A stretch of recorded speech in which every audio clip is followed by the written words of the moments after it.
if you discovered that the reason you click on a Facebook or Instagram ad wasn't actually your choice, but that some really clever advertisers were hacking your brain in a way that forced you to click and buy. And the reason they have to do this is because if you don't click, they could lose out on millions of dollars in revenue. So in this video, we're going to reveal the astonishing psychology tactics that they use to do this and how you can do the same with your Facebook ads. If you're running Facebook ads, the #1 challenge you face is noise. It is loud out there, ads, reels, videos, pictures. A lot of potential customers scroll aimlessly through their timelines, maybe stopping for a couple seconds if they see something they like. That's a problem. How are you supposed to drive revenue to your business with Facebook ads when you only have a few seconds to capture a customer's attention? You gotta get inside their brain. That's why I hopped on a Zoom call with Dara Denny, a fellow YouTube creator and more importantly, a true Facebook ads expert. And her specialty is combining cold hard data with proven ad creatives to jostle your potential customers out of their seats. Talking to her was honestly a treasure trove of Jedi mind tricks and insights into Facebook user psychology. I'm not a mind reader, I can't tell what your potential customers on Facebook are thinking, but talking to Dara gave me a few mind tricks that almost feel like using Facebook telepathy. So the reality is every time your Facebook ad shows up on someone's Instagram feed or Facebook feed, they are not always primed and ready to buy. In fact, they might have a reason or a few reasons why they don't want to buy. So I think one of the best ad strategies there is to actually attack those head on. In other words, do your customers' thinking for them and handle their objections before they can even object. If you look out for the top customer questions before most customers even have a chance to ask them, you're going to dissolve most of their objections proactively. But that creates a new problem. How do you find out customer objections before they happen? Well, you've got a few options. The first is add comments. If you've run an ad already, you might have noticed a few Facebook users adding comments, complaints, questions, or concerns. Don't ignore these. They're definitely worth their weight in gold, but only if you take them seriously. So jot them all down, then rewind. Just ask yourself, what kind of concern made this person write that? Here's an example. So if they're complaining that your ad seems too good to be true, it means you're lacking credibility or authority. If they're saying it looks too hard to use, show them how easy it is. Build their biggest objections into your next ad and just watch the objections disappear. But what if you haven't run any ads yet, or if your ads just don't have enough comments to be helpful? They can actually get ahead of their competition if they would go to their competitors' ads, or even if it's a bit of a reach competitor or someone that's really big in their industry. Like I said, your customers and potential consumers are always giving feedback, and they're probably likely giving feedback to your competitors. Next, look at the questions you get on social media. So if you receive enough questions, organize them into categories that you're noticing, like questions about pricing or concerns about quality. Then just rank them by how many you get. The most commonly asked question is now the top obstacle that you need to address in your future ads. And sometimes people will even just give you that feedback directly in your email flows or in the DMs. Your customer or potential customers are always giving you feedback, and they're very likely going to tell you, hey, this is the reason why I'm not ready to buy right now. Okay, so maybe you don't have this kind of audience presence just yet. Maybe people aren't dropping pitch perfect questions in your DMs, but that's not an excuse to skip this step. Get a little sneaky and look at your top competitor's entire web presence. I'm talking review sites, socials, you name it, because there are plenty of user objections to be found right in public. Now here's the trick. You've gathered some valuable feedback, you have a list of your customers' top questions and objections. So what do you do with them? This is oats overnight. So they were getting a really frequent objection that their prices were just too high. Well, they weren't about to lower their prices, but they did handle the objection with just a little bit of creativity. They started telling the story of how they source their oats. They explained the quality of ingredients, the superior packaging that keeps things fresher. They even told potential customers how much it costs to get oats this good. So the objection of, you're too expensive, suddenly becomes, look at all these high quality ingredients. Of course it's expensive, it's better. By preempting the customer's objection, you turn a potential complaint into a selling point. Let me see your identification. You don't need to see his identification. We don't need to see his identification. Handling objections will have you speaking your customer's language, but how do you get your story to resonate in the first place? Your product or service should always be solving a problem that your customer has. And one of the best ways to not only hook the attention of your users and to get them more interested is to actually, take the knife that is already inside of them and twist it a little bit more. And you should do this by figuring out your customer's main problem, then elaborating on it. So don't avoid the problem. Go the opposite way. Talk about it more. What are all the little symptoms of that problem? How does it affect the customer? How does it lead to downstream effects on their life that customers absolutely hate? So don't stop at saying, here's a problem that my service solves. Really dig deep into what's been bugging your customers lately, the problem that you can fix. But there's one caveat.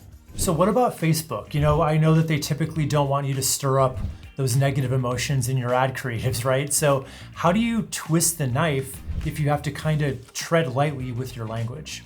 I think that there is a big difference between what Facebook/Meta wants to be perceived as trying to steer in terms of what kind of content they want on their platform and what is actually speaking and, getting a reaction from the users. We've actually done several tests with my clients where we will lean into negative marketing. So we will take things from a negative stance versus a positive stance. And we almost always find that the negative approach tends to work a little bit better. The truth is, people are sick of false positivity at this point. We gotta face it, a little drama and negativity sells. The Real Housewives ain't a polite tea party. Nobody would watch it if it were. And elaborating on your customer's problem can be surprisingly authentic. And if it feels at all icky to you, just remember, it's not about, casting a future of doom and gloom. It's really more about giving words to the thoughts that your customers already have in their heads. So if you can explain what they're experiencing, they'll not only assume that you get them, but that you have the way out too. But straightforward problem-solution storytelling doesn't always work. What people are actually really attracted to on TikTok is intimacy and vulnerability and getting to know people, the people behind the brands. So what I've actually started testing out with a lot of my clients is starting their ads off with a personal storyline. A traditional TV commercial, something you might see in the 80s, would tell a familiar story. I've got a headache this big. No more headache. 2 Excedrin. That's all it took. Problem and solution. Sounds good, right? The issue is that there's just no emotional resonance here, just questionable acting. But in the age of social media, people crave authenticity. So Dara worked with a supplement company who started running UGC, user-generated content ads. And these ads delved into a customer's specific issue from the past and dwelled on a personal story angle. And we found that those were the top performing ads again and again. And it was a really repeatable process for them. They learned, okay, our users really just want to hear from other people just like them. You can see examples of this personal story approach working all over the place. In 2009, a journalist and a writer kicked off an experiment that they called significant objects. They went out and bought a bunch of insignificant objects, cheap things that they could buy for about $1 each. Then they had a bunch of writers write stories around each product. One cheap, ugly mug became a story from a birthday party. It was bought for 39 cents and they sold it on auction for 31 bucks. In fact, telling stories about each object drove the price up everywhere, and people often wanted the specific object from the story that they'd heard. But even if that strategy works for TikTok and auction items, what about the business you're pitching on your Facebook ads? Does it work there? According to Dara, yes, it does. The personal storyline, I've actually found that Meta and Instagram particularly has been heavily influenced by TikTok and by the way that users are actually interacting on that platform. So now a lot more people are utilizing Reels, and a lot of the user interaction on the actual platform is starting to become a little bit more like TikTok, which is why I think that this personal storytelling line also works really well for Meta ads. But let's imagine now that you're a new business without customers, which means no customer stories. Do you try to build a story for a customer avatar, or should you really focus on a legitimate story to tell? I'll be candid. I've done both. I've hired UGC creators to act on a testimonial that maybe one of our customers had written that maybe wasn't as true to the creator. But what I've always found is that when the creator or influencer is speaking to something that is truly unique to them, that is when we tend to find a lot more performance. And that's really how I go about working with creators now. If I have a brand that wants to work with a creator and they want to try out a personal story or personal history storyline, I make sure that that storyline is most authentic to the creator, as opposed to just kind of peddling what sort of angle the brand wants to test. So I'd recommend not making up stories. People's BS detectors are generally going to give you away there. So honesty and authenticity are the goals here. Next mind trick, lean into the true desires of your customer. So there are 8 primal desires that every person has, right? Number 1 is survival, to live a long and healthy life. Number 2 is protection, so safety, care, and protection for yourself and your loved ones. 3, freedom. 4, comfort. 5, pleasure. 6, relationships. 7, success. And 8, likability and social approval. That makes 8 potential customer needs that you can tap into. You don't need to use them all, and you actually shouldn't. Just think about the 1 or 2 that most closely align with the desire that your customers have. Dara mentions cuts clothing and true classics. On the surface, companies that sell clothes only hit on one basic need, staying dressed. But Dara said these brands succeed by leaning into our desire to be needed or to be appealing. They're really leaning into the idea of relationships, especially sexual relationships, and being appealing to the opposite sex. And they will actually use in their hooks, oh, my wife found me more attractive because of this t-shirt, or my wife can't keep her hands off of me when I'm wearing these jeans.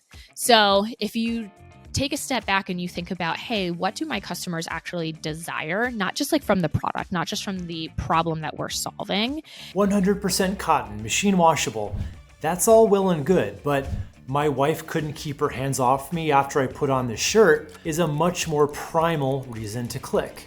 And at the end of the day, we're pretty much all just animals. And Dara isn't the only Facebook ads expert who can make your ads super profitable. I got some of the best Facebook ads advice from the smartest minds in the world in this video right here.